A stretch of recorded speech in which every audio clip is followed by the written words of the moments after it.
Hey everyone, welcome to a new episode of Identity Library. My name is Veronica Becher and I'm joined with my best friend Loridana Fosha. Hello. Thank you so much for coming again. Thank you for having It's me. the second episode. Yes, we are recording this episode way too often than we should.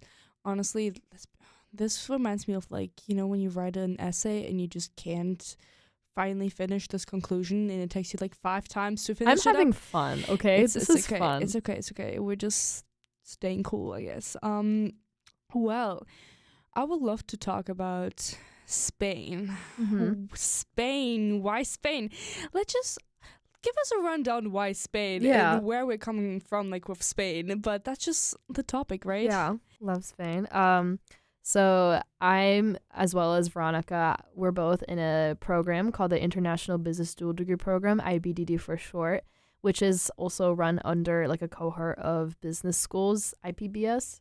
So what this is you spend 2 years in your home country and you spend your last 2 years in a different country where you're learning the language of. And Veronica, she did her first 2 years in Germany. Now she's here in the US. I'm doing my first 2 years here at NC State. And then my last 2 years, I'm going to be going to Madrid, Spain. EKD in Comillas. So, Universidad Pontificia Comillas. Yeah. Okay. So. Okay. That's enough. I'm joking. Yes. And well, why this episode? Yeah. Well, after thinking for such a long time, and I was like, so many students are moving now, and well, it's almost a whole year that I moved here, 2 days in. I just feel like a lot of people could benefit from having someone talk about the anxiety, feelings, thoughts about moving abroad, deciding to even live so far away for 2 years. And well, I just would love to, would love you to share your thoughts on this topic. So, yeah, a little bit context. Today is August 6th and August 14th, so next week I'm flying out to Spain, and this is also going to be the first time I've traveled outside of the country. The farthest I've been is up to New York, down Florida, and then Alabama, and that's the farthest I've been in all directions. And to live for 2 years, my first time going outside the country is going to be staying for 2 years, is a little terrifying, but more exciting. This is something that I've always wanted to do growing up. I was always thinking about, what did I want to do? In high school, I did engineering, which is a complete flip-flop from business administration. Oh my gosh. Even nowadays, I miss STEM, but people are texting me right now. Getting distracted my podcast. I'm so sorry. Shame on you. On you. Sorry.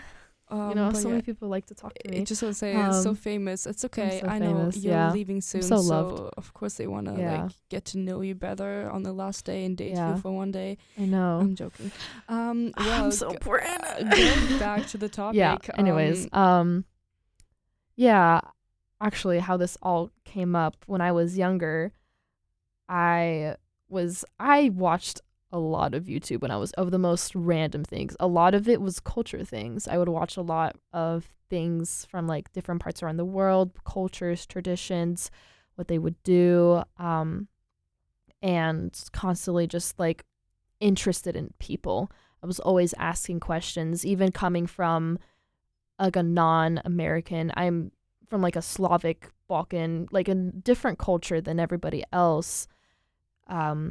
I always was more open-minded to experience. I always wanted to experience different things, especially since I was so closed up and a part of town that I barely ever went away from. And I remember when I was younger, I watched this one YouTube channel called Yes Theory.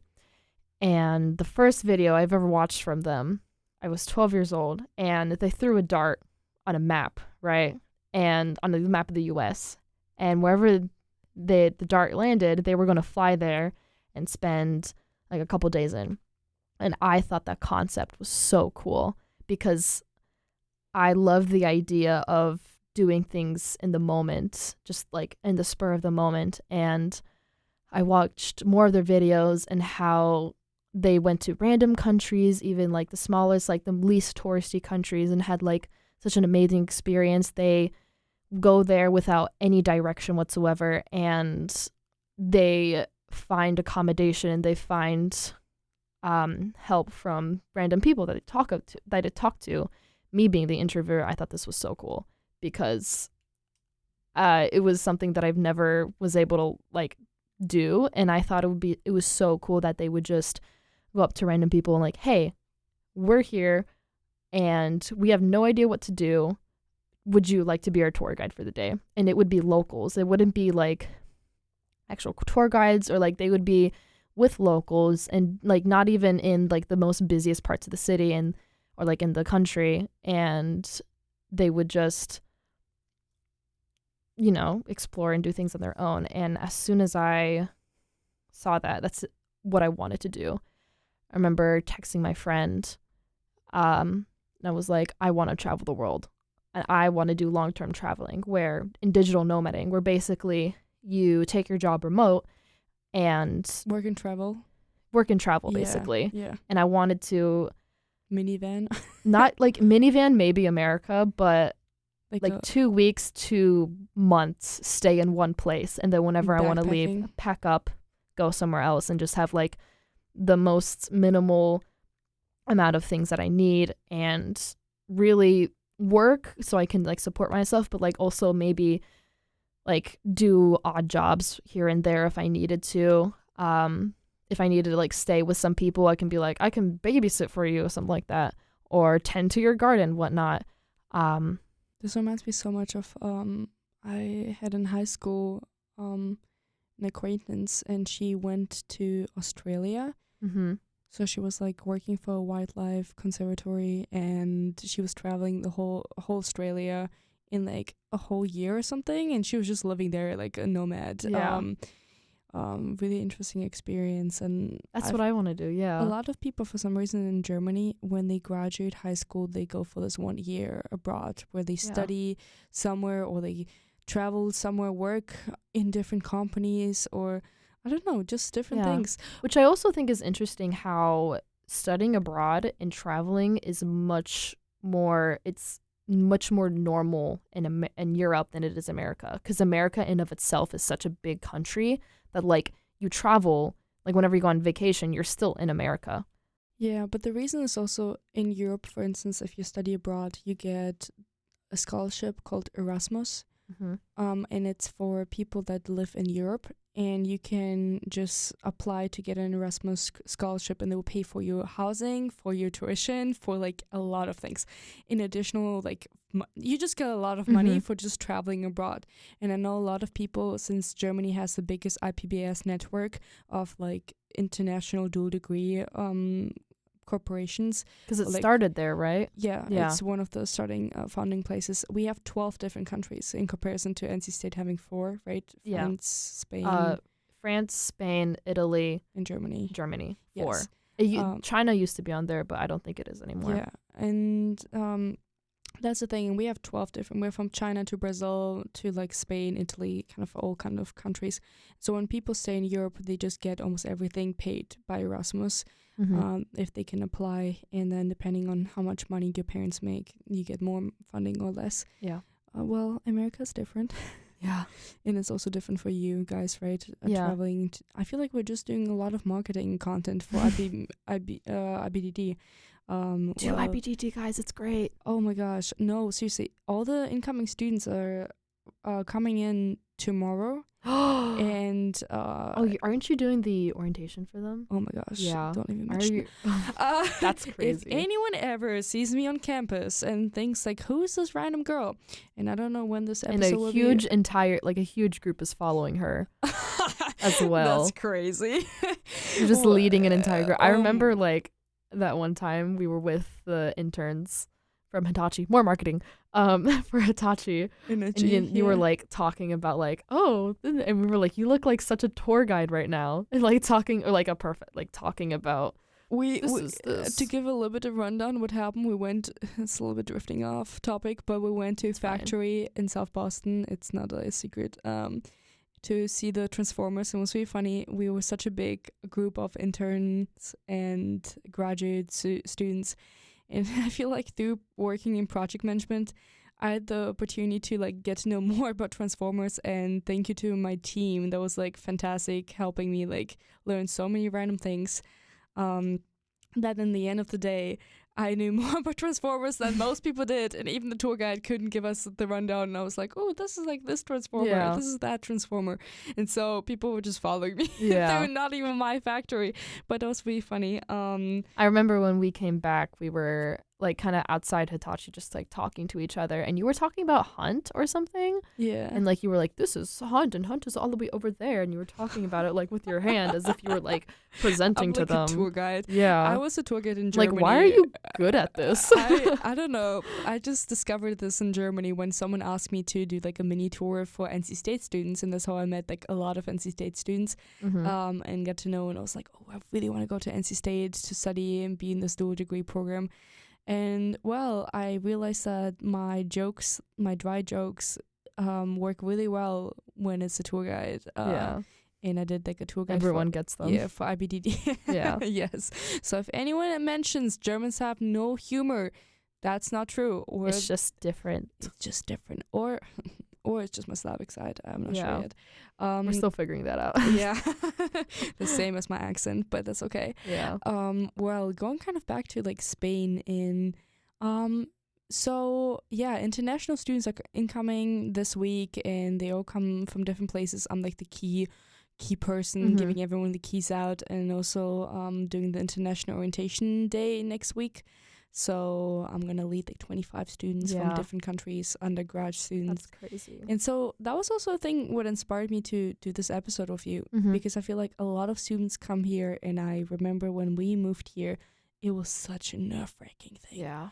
I was crying for the first 2 weeks, and I'm saying that as a person. I have that to look forward to. Oh my gosh, who went to South Dakota when she was 15 and nothing happened there. I feel like bisons were distracting me, but I'm joking. I didn't really see them all the time, so all the time. Yeah, I wasn't even living in the area to see bisons all the time. I saw more cornfields than ever. But besides that, drifting up, I feel like I just want to share kind of both our thoughts. Me being like a year already in, and you like starting your journey. There's a big difference. Yes. Because you're already here, and I'm planning to go there right now. How do you feel about speaking Spanish? Starting with one topic. I'm not that good in Spanish. I used to be, definitely. Like taking Spanish class, I feel like this entire summer has put me back, like set me back a lot actually. When I get there, but before actual school starts, we are all taking this in Spanish intensive course. I think from like 10 to 2. I don't know, I might be wrong on the times, but it's like a really long time, and we're just gonna be speaking in Spanish. And I'm like hoping, because the thing is with my Spanish, my entire curriculum, like all my classes, my exams, are going to be in Spanish and not in English, and that terrifying is stressing me out a little bit. But immersion is the best way to learn a language, and I'm kind of hoping that like within a month. I was told from other people that went to Europe, because I feel like in Europe you kind of know you learn English like a lot younger, and everyone is expected to know English. Like it's becoming like a worldwide almost language. But Spanish isn't really. So I was told by people who have done this before me that your first month is you're not going to understand anything, and that's okay. And I was like, that makes me feel better and also nervous at the same time, because I know that my next month, the entire next month from August 14th to September 14th, not exactly probably, but it's going to be stressful. I'm going to be so stressed. It's just like the 15th is going to be the special day. Like, finally, it's Veronica's birthday and I know Spanish now. Exactly. And then a random spider drops on your head and you think twice about, your life choices. You're like, am I okay? No, I just, like, kind of a foreshadow. The thing of foreshadowing is just funny at this point. It's just like a thing. It's going to be a running joke. Well, to foreshadow what's going to happen, a lot of people cried. A lot of people were excited. I remember my German peers, they were so, like, they're going crazy. They were running through the store and like, Veronica, look at this. Look at these cookies. Oh my gosh, this is something we saw like in like High School Musical. Movies. In movies. Oh, they have these like yellow buses. And well, do you feel? Yeah. How do you feel? Did you watch like any movies? Like, how do you know about Spanish culture? Like, how did you? I know a lot more of like Latin, like Central and South America more than Spain itself, mainly because I was more exposed to that. I know more people from there. I'm not as exposed to Spanish culture, but I feel very unprepared, honestly. I feel like I should know more about Spain since I'm going there in of itself. But I mean, I have a lot of friends, like even one of my family members is Mexican. I have a lot of friends who are from Central or South America, and I'm very acquainted with that kind of culture, and I feel like this is going to be a very big difference in culture. Why Spain? Like, I was learning Spanish. Oh, really? When did you start? Like, I started learning Spanish kind of a little bit middle school, but mainly like I fully started in high school. I didn't think I was doing this. So there's like a requirement to like know Spanish. But the thing is, the main reason why Spanish is because I found that it was so easy to learn because of my Romanian background. I found that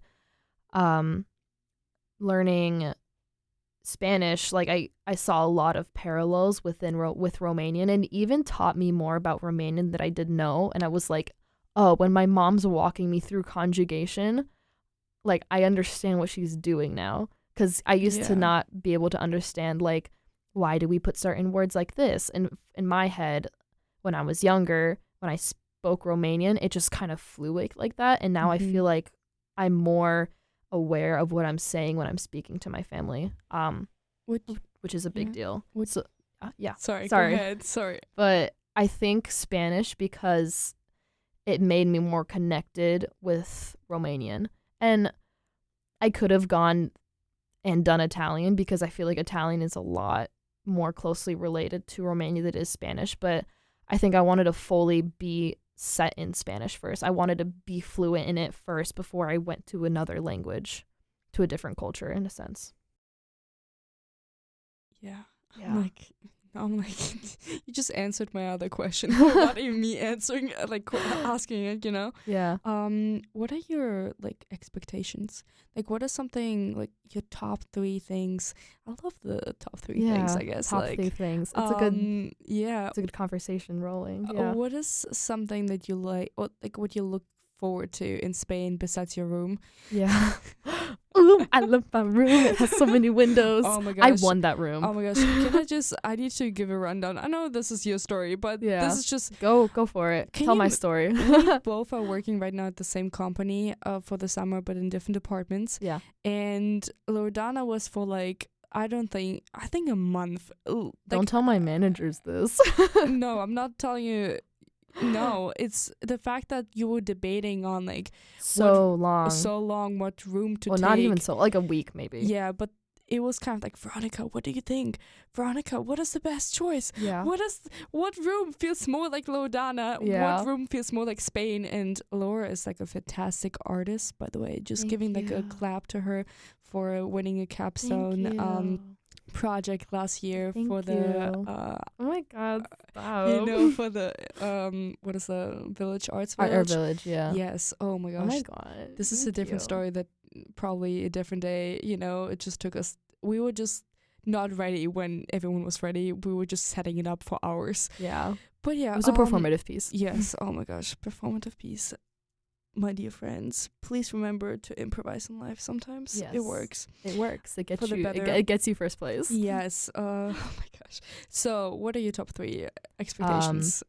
I am so excited and ready to make more friends. I think that mainly because I'm comparing it to my experience at NC State. I didn't expect to. This is the part where I start crying. I didn't expect to have such a close knit, loving community, and the fact that I'm leaving him, like, it makes me sad.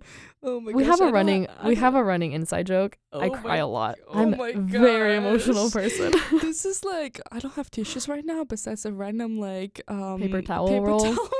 And this room is just crazy. Yeah. But yeah, Froggy's here, the green frog. Froggy. If you haven't listened to the first episode, you will know what's happening. Preview. Yeah.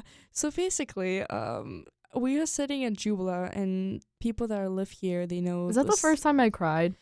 Oh my gosh, I don't even know. The amount of times you cried during this whole year is just this is crazy, and it's I okay. love you guys. I love, having friends that are really expressive, because I cried a lot too, but it's not characteristically my thing to cry that much. Yeah, it's my thing. Well, yeah, just imagine. I cry. Oh my gosh, just imagine when people like make these movies about this guy who does something bad in a cafe, like, or someone like in a restaurant, and then everyone turns around, oh my gosh, he's a bad guy. Well, I was a bad guy. Yeah. But for a different reason, because we were just sitting there having our deep conversations, like we always do. Cup of coffee and tea, because I'm a tea drinker. And Laura's just getting super emotional about it, starts crying, and everyone just turns around. I'm like, I'm sorry, it's not my fault. How many times have I cried there? Like I think 3 times. 4 actually. At this probably. Point. But that's I don't know how much it tells about us more than it tells about the place, but it's okay. Yeah. Anyway, but I'm expecting to do the same there. It's okay. I'm excited to have a cohort of friends, of a really close community, something that I really value when I want, like, I explained that I want to travel, and one thing I really want to do is connect with other people and be able to, girl, don't look at me like that, I'm gonna start crying too. Stop. I'm not crying. I'm just getting super I think touches my heart. Community and connecting with people is something that I really enjoy, and it's like also something that I found in you and my friends here, and I'm excited to spend time with people that are different than me, people that I can learn something from, and I've learned so much here from my experiences and the friends that I've had here. Shout out to Veronica, obviously, Max and Juan, and like they've also been there for me, and even going there, Kate, she's someone that like is, getting ready with me to go with me because we're going together. And I'm excited that I know that you guys are irreplaceable, and I understand that, like, I will never truly find people like you, but I'm excited to find people who are different that I can have. I'm not expecting to have the same experiences or be able to find friends like you, but I'm excited to have different friends, to know different people, and to experience different things that will help me grow and evolve and become, and I want to become a better person through people, because I feel like that's one of the biggest ways you can be able to grow and develop as a person. I remember reading up this article, and it was like, the reason why people feel like they're different in a different country is the moment you, and I can't really quote it, but the moment you subtract everything that surrounds you, your heritage, your background, your friend groups, your family members, everything that is just defining you in the space you're living in right now, and you kind of like just set yourself apart in a different place, you can start from like a blank page. Yeah. And because you're starting from a blank page, you start realizing what is something you really like, and in what you want to become and so on. And I just remember this one thing you told me. To this point, I literally wrote down in my journal that sometimes if you travel to different places, I don't know if you remember, it was like a random late night talk in your car, like always, this thing when you say like right before I drop you off. You're like, you 5 minutes and get out, and then end up like being an like hour. an hour conversation, and you didn't want to come into my apartment, and we still talk for an hour in your car. Like, I need to go home, but I really need to tell you something. Yes. And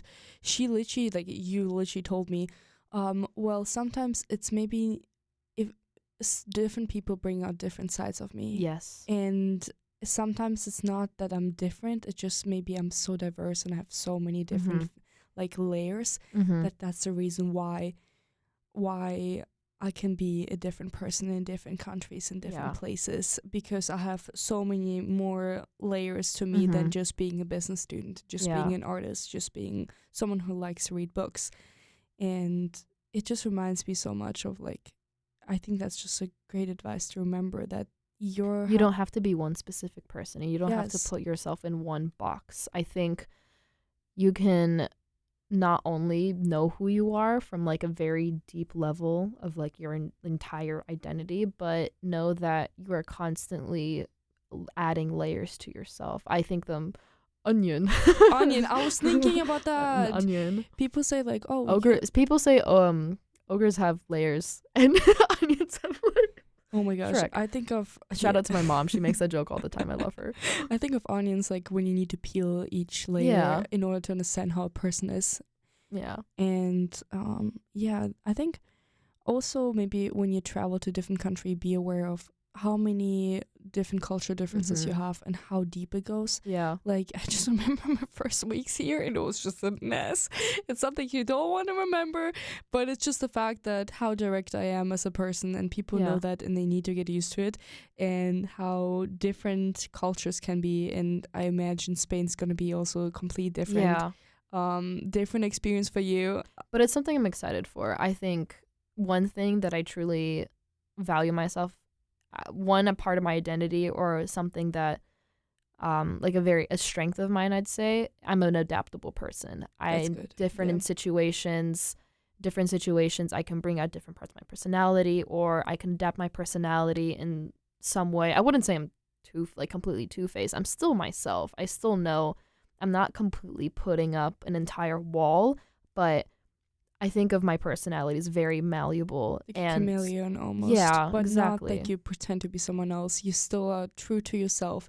And that's like the question of identity, right? Yeah. That we're discussing on this podcast, of like, how do you find your identity if you have so many layers to yourself and you kind of are thrown between different cultures and you're just not sure which one to adapt and which one to stay true to yourself. And how to also not force your own beliefs onto someone else who grew up in a complete different field, right? Yeah. I think a big thing, and also something that I would tell your past self when you came here. Oh my gosh. I think it was important for you to fully accept yourself and also be kinder to yourself. And that's a big deal. And I think know that you are struggling and you're going through a hard time, but as my sister says to her kids, you can do hard things. That's something I learned from my nephews, is that you can do hard things. And I guess just giving yourself that room and that space, and being able to know, like, I'm in a completely different environment. I shouldn't expect myself to pick up everything that I should be picking up. I should give myself room and time and space to grow and learn, and then start from there. Yeah. Do you have like something like on your bucket list, if we expand the expectation part and say, what are like 2 other things you really want to do while in Spain? Travel. I remember Juan came back, right, from Europe, and we're having a conversation about his travels, and he's like letting me know, like giving me advice. One thing he says, I know it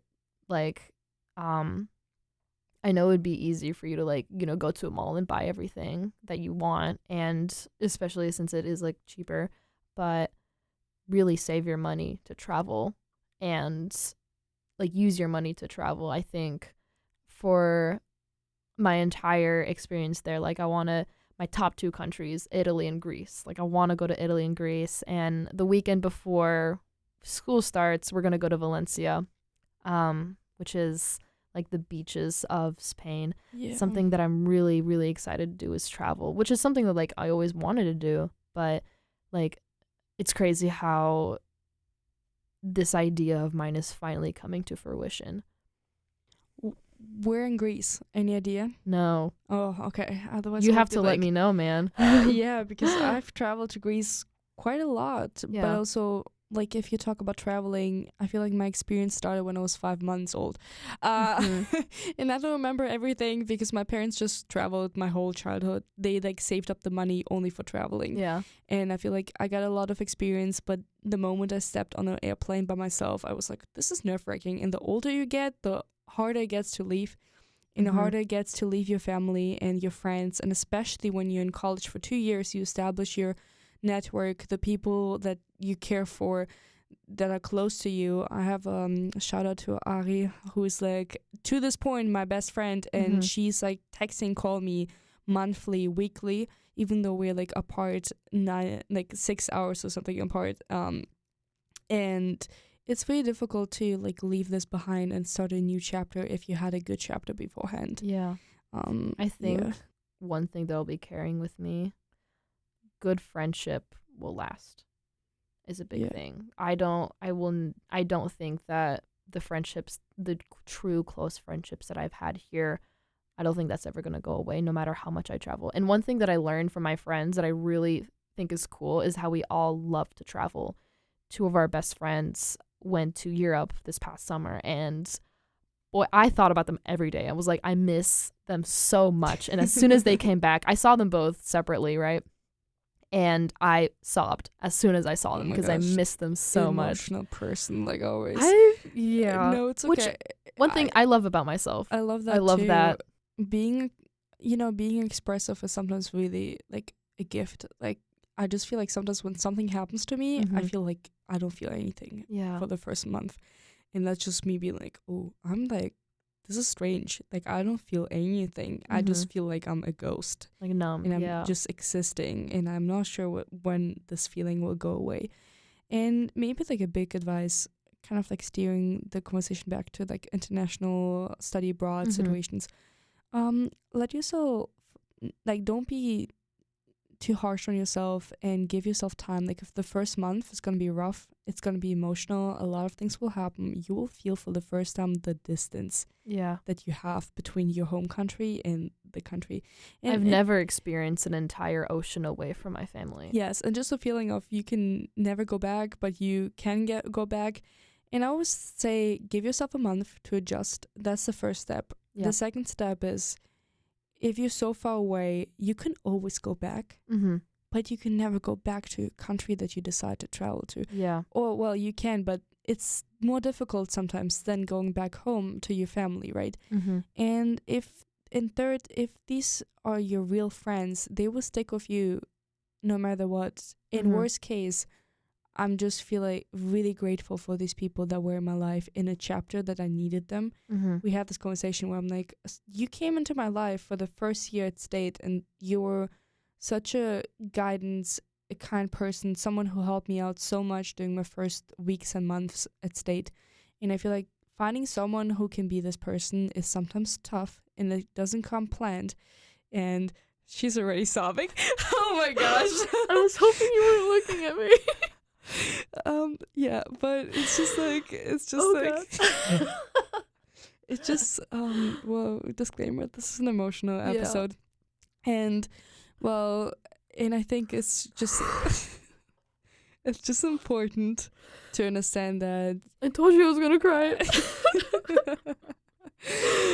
And that's how you feel about it, but also I've put so much pressure on myself on finding the right person right away, and it was so difficult. But then the person that I needed was literally sitting in a random jazz class that I signed up one day before classes started. I looked lonely.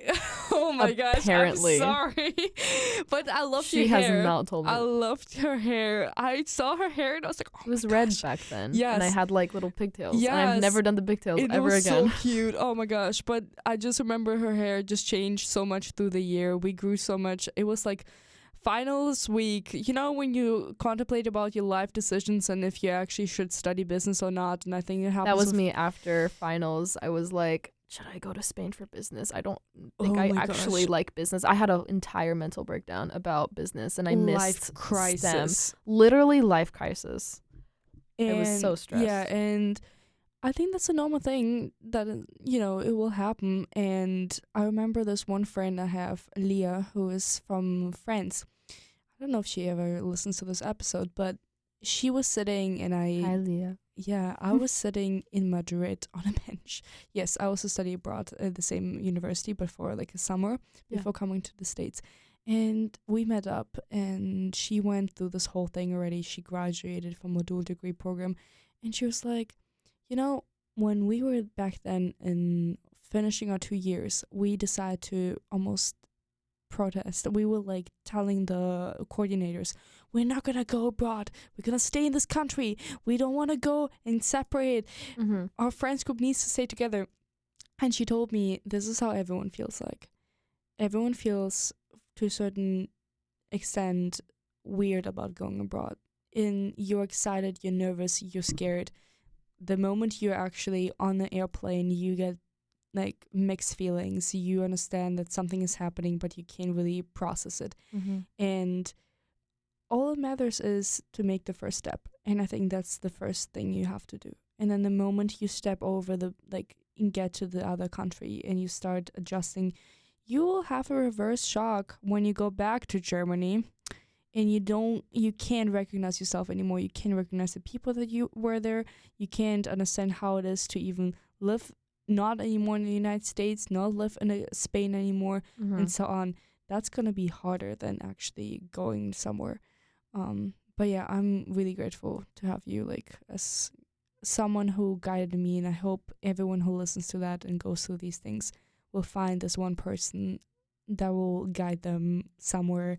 And every single time when I open a car door and I just see her, I'm just jumping around. Like, oh my gosh, the amount of times we recorded these like dance videos in my apartment, and we just had these jam sessions. We both are dancers. She's a great hip hop dancer. Oh my please. gosh. Oh my gosh. And the amount of times that I realized that these things are something I will miss, but I'm grateful for when they were there, when these people were in my life, that they supported me, that they gave me strength, and they gave me a feeling of I'm part of oh my gosh, I'm part of a family. I'm part of I actually found, we had again this conversation, it's like finding a second family without actually it being your family. It's people that you choose in your life, that you choose because they are like connecting with you on a certain wavelength. And even if it takes you a whole semester, and I'm holding a whole monologue, I realized, even if it takes you a whole semester, I feel like eventually you will get to this point, right? Yeah, your last expectation. What is your last expectation, Lord? I don't know. I'm like She's just crying. It's okay. Oh, I love you. Oh, I love you too. Last expectation. I'm ready to grow a lot as a person. What were my first two? It was also growth. People. The second one, traveling, growth. I'm so excited to grow and learn as a person. And I think putting yourself in uncomfortable situations, seeking discomfort, I think puts you in a position where you are being forced to grow. We're being forced to adapt and to take on new situations. And I already said that. And to be able to, I guess, develop into a different person.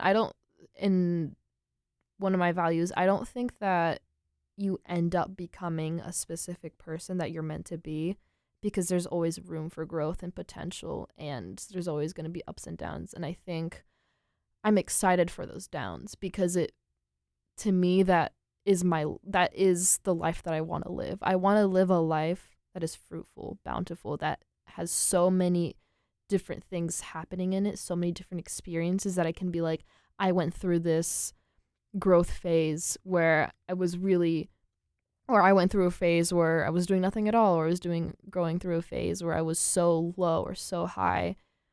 We're not talking about that. Yeah. Where I'm excited that I'll be changing. I'm gonna change, obviously, but I hope you get rid of your pajamas. My pajamas?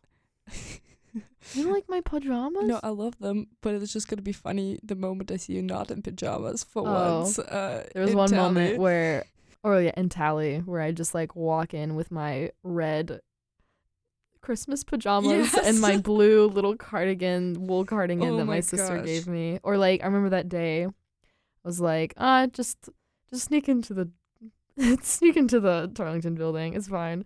And it's just crazy. That's an inside joke. Yeah, we won't talk about that. Yeah, but that's how our friendship started. But yeah, and then she just like, the front door is open, and I'm like up on my bed, and I come down wearing slippers. And you were like, oh, you look so Slavic. With me and like, I'm fully wearing like a Christmas pajama set. And these like socks and these like slippers that look so Slavic. Tapichki.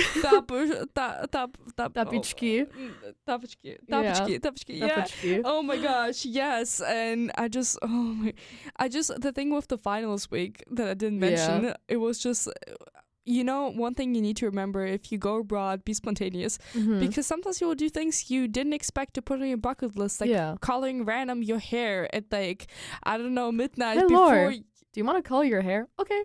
And I was like, I never During done this before. Season. Yes, it was like one day before business law. Everyone who takes business classes knows what I'm talking about. Good luck with business law. It was the best exam I took actually in business law. Oh, girl, I don't know. That's a stretch. No, I'm just saying the exam that I had after coloring session was the best one I ever had. Best exam, best grade, but yeah. Well, kind of finishing up this topic of really crazy international feelings, and are you stressed about packing? Yes. I haven't even started my floor up until 2 days ago, yesterday. All my clothes all over the floor. I had to tiptoe. It was a struggle to find the carpet under my clothes. Oh my gosh. And all over the floor, all of my stuff is out because I don't want to put it away because I'm going to have to take it out. I have to buy on Amazon the vacuum bags and whatnot. And so many things. So I don't, and like, I guess I'm stressed about going through the airport with so much luggage. Oh, don't even remind me of that. I was traveling with 2 huge luggages and one small one in a backpack. Which I'm going to do. It's like the moment you start packing, you're like, oh, that's like so easy. It's just one luggage that I need. And then you start realizing that for some reason toiletries just are so heavy. Why? Why do I need so many things? And sometimes you think you don't need but then just a pair of shoes weigh too much, and you're like questioning your life decisions. How can you pack your life into 2 luggages and disappear? Yeah. Yes, that's what I'm nervous problem about. An issue to have in life. Of packing. I am so stressed about packing and having to like check in my bags. So I went through an airport like when I was in 7th grade, and I don't remember any of it. Just recently, I had to go to DC to pick up my visa. That was the worst, probably 2 days of my entire life. Oh my gosh. This is right when Hurricane Debbie was her name. I think her name is Debbie. I don't really know. Started in Charlotte, and my flight from Baltimore, Maryland to DC just like was delayed. And then I have a question to interrupt. Yeah. How do you name your hurricanes? So I think I don't know. Because I know that they go through alphabetical order. I don't know I don't know, but like they go through alphabetical order, and I think there's also a thing about that's more like formal, and then I think informal, like I think they tend to name them like boy or girl names based off a specific, I don't really know. That's funny because in Germany, fun fact, we haven't had a fun fact in this episode, right? Fun fact. You can pay. Fun fact of the day. You can pay someone to name a hurricane after your daughter or your son or someone. What? Like a family member. And so that's why I was like, is it a thing actually in the United States? Because we like, sometimes it's like, I want to do that. And it's funny because Hurricane Loridana. Finally, people can pronounce my name. No, but everyone knew Loridana. German names are just funny because think of like old German names. I'm thinking of like Hurricane Veronishka. No, that's Slavic. No, we're talking about like Gundalf. or like Alfred. And you think like, oh, that's funny, and you're like trying to like prepare yourself mentally for this hurricane, and you're like, oh my gosh, we're gonna die and everything is gonna be bad, and then it's like hurricane Alfred is, or like these are not real German names, but Peter Hurricane Peter. How often do you get hurricanes? Do you also have like a hurricane season like us? We don't really have that, but it's sometimes we have really bad rain, and like we kind of have hurricanes. More like a tropical storm. Wait, tropical? No, really, we don't have tropical. It's more not, we get storms in general, like wind and rain, and sometimes we have like during school. It's more rare, but we had some issues with like no electricity and things like that. By the way, we have today a hurricane going on. Yeah. And then Microsoft was the other thing. Microsoft, yeah. My plane flight, it's like it was supposed to leave at 8:15 and we're still there at 12 and we're like, this plane isn't going anywhere. We're not going anywhere tonight. And the thing is, the next day I have a huge trip, not huge, but like I have a trip with my friend. I have to like, she's picking me up at 7 from my house and I'm in Baltimore, Maryland right now and freaking out. For 12 hours stranded and at then the airport. I remember, oh my gosh, Veronica is in DC right now. Oh my gosh. So and she just calls me. I was already in bed. She calls me at 1 o'clock. So bad by this. This is how you remember that you have best friends and they care for you and love you so much. Thank you, Veronica. You can cry again now. This is the moment you're allowed to cry. And she just calls me and I'm like in my bed. I'm done with my night routine. And then she's like, yes, I have a night routine. If everyone wondering, I'm trying. She's like, Veronica, I'm stranded here and I don't know what to do. And I'm like not even living by myself. Mm-hmm. It's like my cool host family that I really appreciate that they found the time. I love them so much. Not even yours, your friends. Yes, but no, they became like family. I just love them so much. They're like a second family to me right now. And we're like in Virginia, just sitting there, and they arrive there. We knock on their doors. I'm with a friend, by the way. Yes. Yeah. So Thomas is able to get us plane flights because he has like priority in American Airlines or something. I don't really know. And he's able to get us tickets. So our plan to Raleigh and then from Raleigh to Charlotte. Anyways. And well, you realize like going through a visa process, no matter what country you go through, is always stressful. And if you need to fly out somewhere, you will probably encounter a lot of random things where you need to be spontaneous and figure out what to do. Because my plan was I flew to DC and then my plan was fly there and back in one day and then just get my visa and pick it up. Yeah, and then it didn't work out. She ended up staying. We were talking till 4 a.m. No one heard that. Catching up. We just missed each other. We missed each other. There's so much to catch up on. And then I started and she was like, you can't stop now. And I'm like, yeah. I kind of regretted a little bit, but still. No, I didn't. Well, I needed to get it off my chest. Yeah. But things just happened. And, well, here we go. So I wake up at 5:30, right? And I get to the airport. Thomas and I, and then Thomas is able to find a flight faster home, but he couldn't get me on it, and I was like, okay. He was like, do you mind? I'm like, go for it. Like, you get yourself home, I can manage. So we're in DC, right? This is a separate airport, right? So I start from Charlotte, go to Baltimore. This is Reagan now. We're in Reagan, and I managed to fly to Raleigh with no problems, and then I have to wait. I get there at 9:40 or 9:50. I have to wait till 2:50 to get on another plane back to Charlotte. So I'm in an airport for like hours, and I'm trying to figure out if I can get a flight faster home, like if I get on standby, but I'm in basic economy, so that doesn't really work out. I'm waiting there for so long. It's 2:40. We're boarding the plane. They get a call. We're delayed for another 2 hours. And at that point, and I'm tweaking. I'm losing it. I'm hungry. I haven't slept. And I cannot stand the airport. I'm in the airport I've been in an airport or in an airplane for 10 hours. And I'm like, I can't do this anymore. A normal flight from Germany. like around 10 hours flight. But I get picked up and like we all sort that out. And I'm hoping to get back on track. That's a little side quest to get back on track. I'm hoping that doesn't happen when I go to Spain. Yes, and kind of rounding it up, this is how we came back to a Spain topic. Yeah. Wonderful Spain topic with good music, good vibes, people singing, dancing outside. I can guarantee you that. And people will be wonderful. I'm pretty sure about that. Be prepared for dry heat. Well, thank you so much for being here on the podcast. I'm kind of rounding it up this way. I think we should stop here maybe. Yes. Because I can go on for hours. Yes, I'm a yapper. I know. And white noise, right?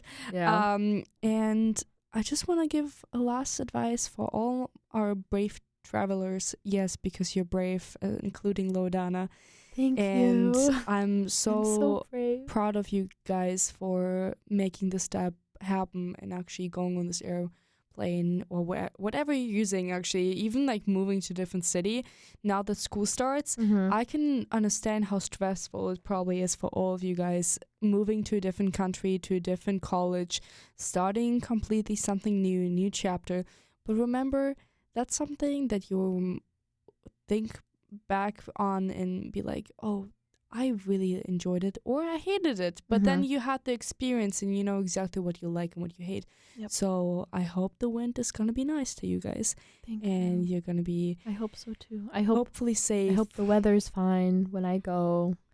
I hope I don't get delayed. And if you feel like it's raining, think of Veronica's one last thought. Russians always believe that when it's raining, it's a good omen. Because that means it will help you to get faster to your home. I don't believe that. But hey, stop! Don't destroy my whole. It didn't happen. But yeah, so hurricane season in and out, but rain will be a good omen. Thank you so much. Thank you so much for having me. Bye bye. Bye bye.